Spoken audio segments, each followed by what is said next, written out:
Hello my dear student, welcome to biology.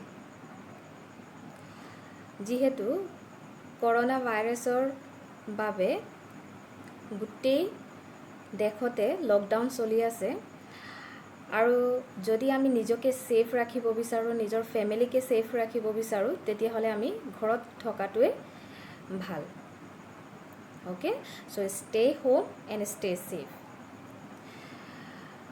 Okay, today it is lecture number 4 and in this lecture we will discuss both language English and Assamese. So my dear student, in last lecture we have learned about sexual reproduction and its importance. So ami joa lecture ot pohilu je যৌন প্ৰজনন কেনকৈ গুৰুত্বপূৰ্ণ হয় জীৱৰ বাবে আজি আমি পঢ়িম ইভেন্টস ইন সেক্সুৱেল ৰিপ্ৰডাকশ্যন যৌন প্ৰজননৰ বিভিন্ন পৰিঘটনাসমূহ তাৰ অৰ্থ হৈছে যৌন প্ৰজননত কি পৰিঘটনাসমূহ আছে হেবোৰ আজি আমি আলোচনা কৰিম যেহেতু আমি জানো যে যৌন প্ৰজনন এটি দীঘলীয়া আৰু জটিল প্ৰক্ৰিয়া. Sexual reproduction is a long and complex process. So in this process different events will be there. So today let us learn about what are the different events that are present in sexual reproduction. So events in sexual reproduction যৌন প্ৰজননৰ বিভিন্ন পৰিঘটনাসমূহ. Number 1, pre-fertilization events পাক নিষেচন পৰিঘটনা. That means number 1 event is the process which are seen in sexual reproduction before the fertilization process.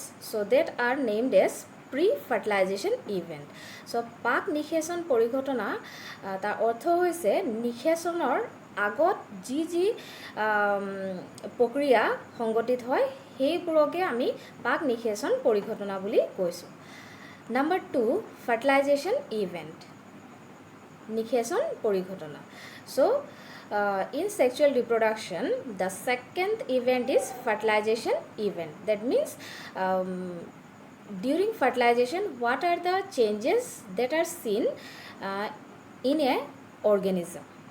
Okay, so নিষেচন পৰিঘটনা হৈছে নিষেচনৰ সময়ত জীৱ এটাৰ মাজত কি ধৰণৰ পৰিৱৰ্তন দেখা যায় বা কি প্ৰক্ৰিয়া সংগঠিত হয় হেবোৰে হৈছে নিষেচন পৰিঘটনা. Number 3 is post fertilization events নিষেচনোত্তৰ পৰিঘটনা. That means post fertilization, so after fertilization what happens to an organism or in sexual reproduction, this is the we can say the final processes that an organism undergoes. So নিষেচনোত্তৰ পৰিঘটনা হৈছে নিষেচনৰ পাছত কি প্ৰক্ৰিয়াসমূহ চলি থাকে জীৱৰ মাজত বা জীৱৰ মাজত যোনবোৰ জীৱই যৌন প্ৰজনন প্ৰক্ৰিয়া দেখায় সিহঁতৰ মাজত নিষেচনৰ পাছত কি প্ৰক্ৰিয়া দেখা যায় সেই গোটেইবোৰক আমি নিষেচনোত্তৰ পৰিঘটনা বুলি কৈছো. So my dear student, events in sexual reproduction are mainly of 3 types. Number 1 is pre-fertilization events, number 2 is fertilization events and number 3 is post-fertilization events. So যৌন প্ৰজননৰ পৰিঘটনাসমূহ 3টা ভাগত ভাগ কৰিব পাৰি. প্ৰথমটো হৈছে পাক নিষেচন পৰিঘটনা, 2 নম্বৰ হৈছে নিষেচন পৰিঘটনা আৰু 3 নম্বৰ হৈছে নিষেচনোত্তৰ পৰিঘটনা. আহা এতিয়া আমি এটাটাকে পঢ়ো. So my dear student, number 1 is pre-fertilization events পাক নিষেচন পৰিঘটনা. So pre, that means before. Okay, so in pre-fertilization events these events takes place before the fusion of gametes. তাৰ অৰ্থ হৈছে যে যৌন প্ৰজননৰ জননকোষ মিলনৰ আগত কি পৰিঘটনাসমূহ সংগঠিত হয় সেই গোটেইবোৰক একেলগে কোৱা হৈছে পাক নিষেচন পৰিঘটনা. These events takes place before the fusion of gametes. যৌন প্ৰজননৰ জনন কোষৰ মিলনৰ বা নিষেচনৰ আগৰ হোৱা পৰিঘটনাসমূহক আমি পাক নিষেচন পৰিঘটনা বুলি কৈছোঁ। এই পৰিঘটনা দুটা স্তৰত ভাগ কৰিব পাৰি।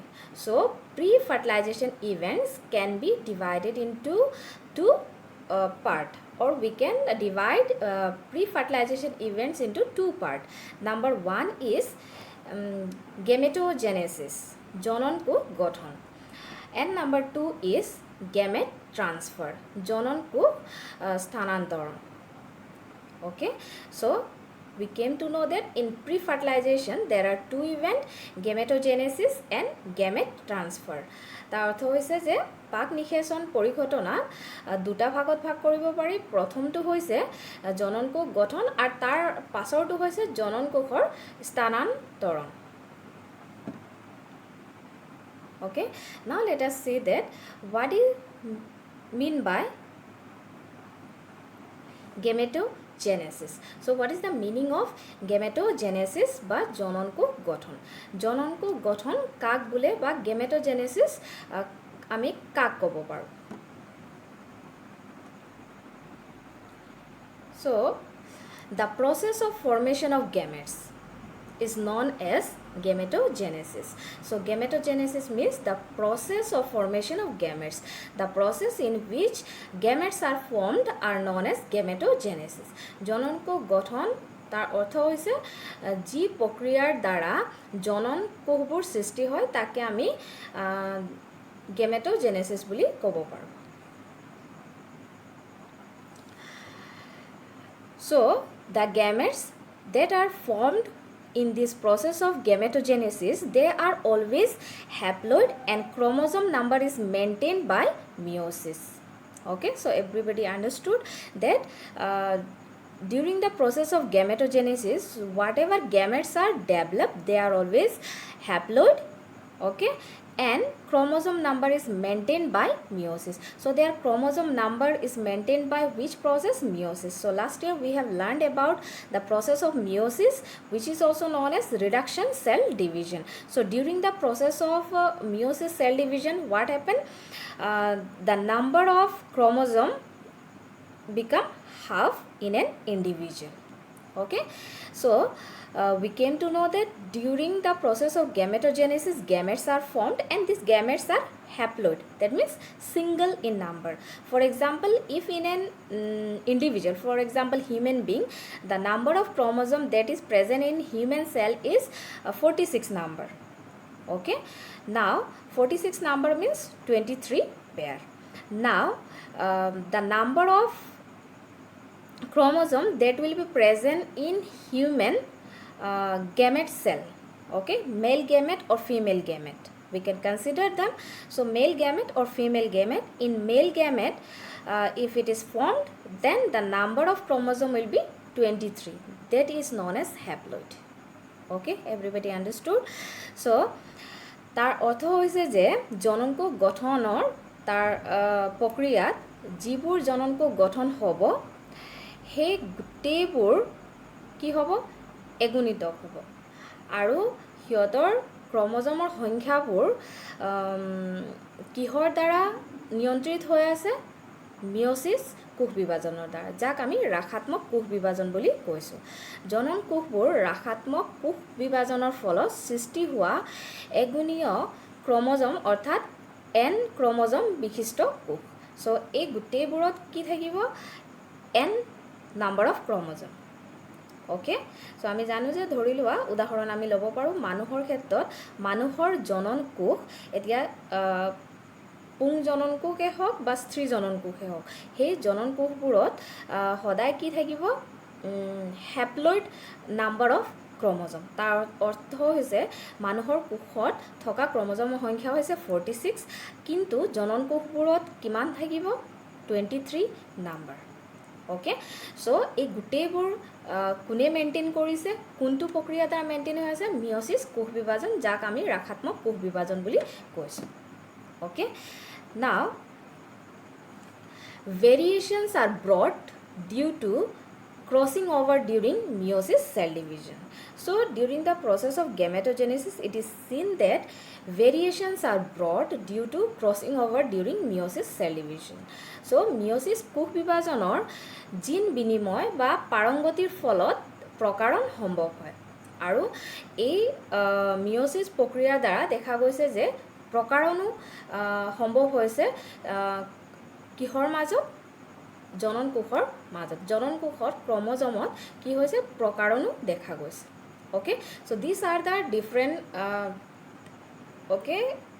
process or we can say different events that are seen during the process of sexual reproduction, and this is a part of pre-fertilization events.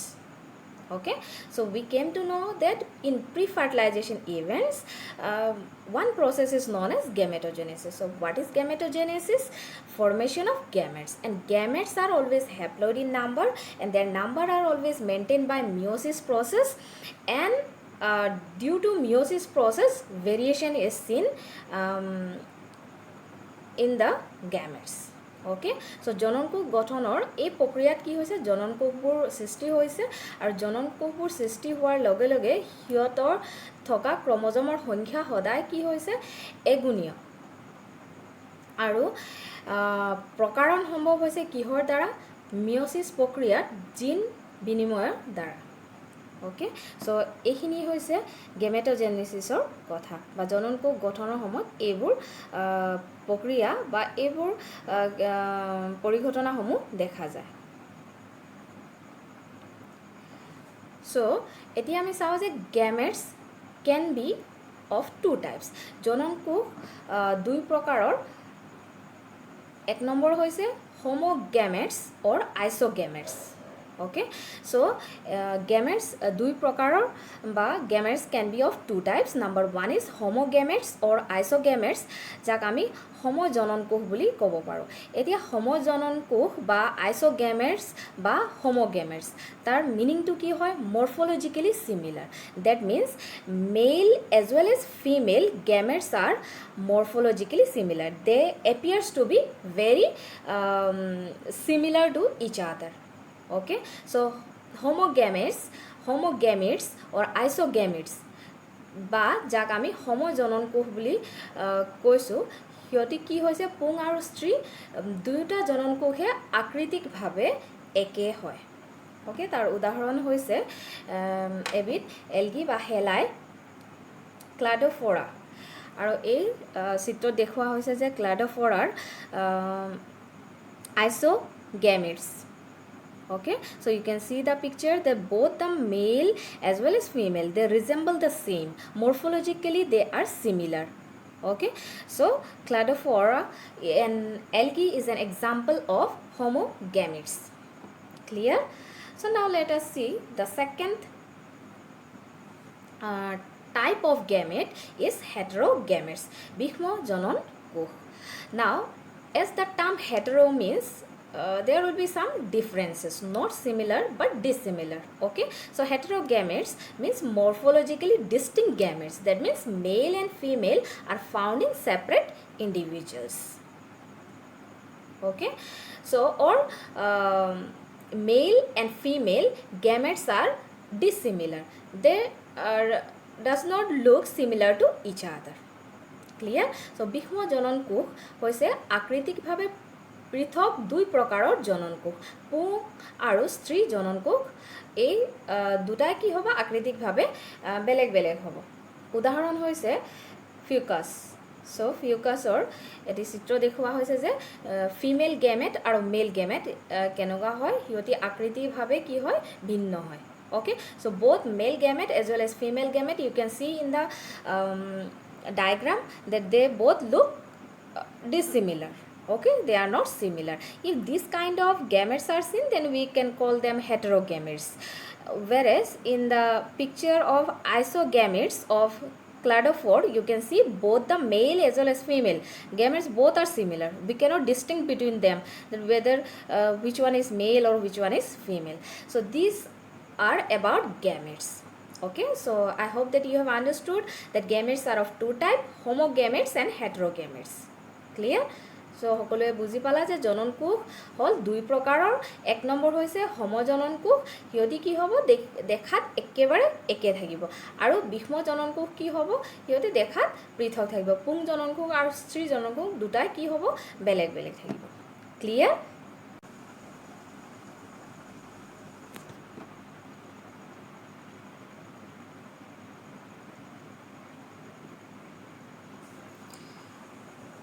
So, number 2 process that is found in pre-fertilization event is gamete transfer. So, জনন কোষ স্থানান্তৰণ এতিয়া আমি পঢ়িলোঁ যে pre-fertilisation events বা পাক নিষেচন পৰিঘটনাৰ দুটা স্তৰ আছে প্ৰথমটো হৈছে জনন কোষ গঠন আৰু দ্বিতীয়টো হৈছে জনন কোষৰ স্থানান্তৰণ জনন কোষ গঠনটো আমি পঢ়িলোঁ আৰু গম পালোঁ যে জনন কোষৰ গঠন কেনেকুৱা হ'ব ওকে আৰু এতিয়া আমি চাওঁ যে এবাৰ জনন কোষ গঠন হোৱাৰ পাছত সেই জনন কোষবোৰৰ স্থানান্তৰণ কিদৰে হয় নাও let us C gamete transfer how it occurs clear so gamete transfer is the second process found in or seen in pre-fertilization event so the transfer of gametes to bring them together for fertilization. So, in gamete transfer, we can say gametes are been transferred. Why? Because to bring them together for what? For fertilization. Okay?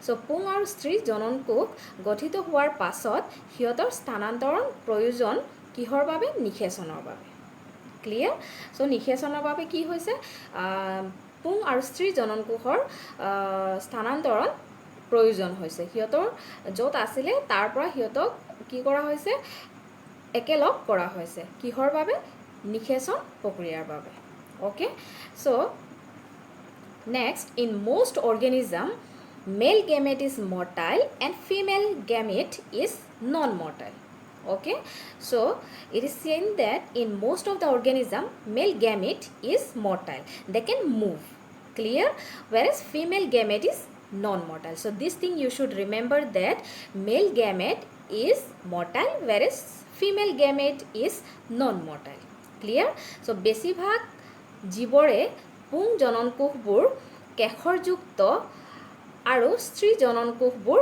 স্থিৰ বা অচল গম পালা so জীৱৰ ক্ষেত্ৰত তাৰ মানে বেছিভাগ জীৱৰ ক্ষেত্ৰত দেখা গৈছে যে পুং জনন কোষবোৰ সদায় কি হয় কেশৰযুক্ত হয় আৰু সিহঁতি কি কৰিব পাৰে লৰচৰ কৰিব পাৰে মৰ্টাইল ওকে সো মৰ্টাইল মানে হৈছে সিহঁতি লৰচৰ কৰিব পাৰে চলন ক্ৰিয়া দেখাব পাৰে কিন্তু স্ত্ৰী জনন কোষবোৰ সদায় কি হয় স্থিৰ হয় ষ্টেচনাৰী হয় আৰু অচল হয় ক্লিয়াৰ এই কথাটো সকলোৱে মনত থবা then again In algae, bryophytes and pteridophytes, water serves as the medium for gamete transfer. So, in case of algae, bryophytes and pteridophytes, okay. So, these are some plants. We can say some lower grade plants. In them, what happen? Water serve as an important medium for gamete transfer. So ভেঁকুৰ মৎস্যজাতীয় আৰু ঢেকীয়া জাতীয় উদ্ভিদৰ ক্ষেত্ৰত জনন কোষ স্থানান্তৰণৰ বাবে পানী এক বিশেষ মাধ্যমৰ কাৰ্য কৰে ওকে সো সকলোৱে বুজি পালা যে ভেঁকুৰ আৰু মৎস্যজাতীয় ঢেকীয়া জাতীয় এইবোৰ উদ্ভিদৰ ক্ষেত্ৰত জনন কোষ স্থানান্তৰণৰ বাবে পানীয়ে এক বিশেষ ধৰণৰ মাধ্যম হিচাপে কাৰ্য কৰে আৰু এই মাধ্যমৰ যোগেদি কি হয় এই জনন কোষ স্থানান্তৰণ প্ৰক্ৰিয়াটো সংগঠিত হয় In flowering plant, it is done by pollination.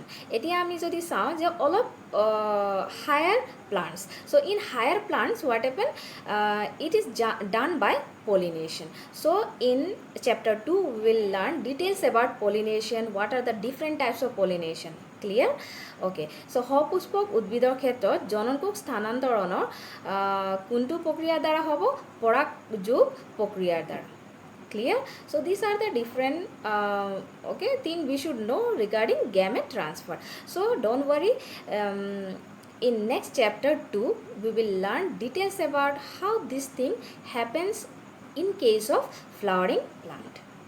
Okay, so in this video or in this lecture, we have learned about pre-fertilization events. So pre-fertilization events means the events that takes place before fertilization process. Pak nicheson পৰিঘটনা তাৰ অৰ্থ হৈছে নিষেচন প্ৰক্ৰিয়াৰ আগত হোৱা পৰিঘটনা সমূহক আমি পাক নিষেচন পৰিঘটনা বুলি কৈছোঁ। এই পৰিঘটনা দুটা স্তৰ হৈছে, প্ৰথমটো স্তৰ হৈছে জনন কোষ গঠন গেমেটোজেনেসিস আৰু 2 নম্বৰটো হৈছে জনন কোষৰ স্থানান্তৰণ। So pre-fertilization event is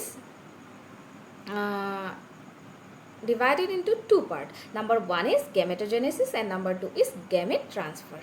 Okay, so I hope that all of you have understood. While watching the video, all of you, I'm requesting that you take your pen and biology copy and note down each and every point that are been taught in this video.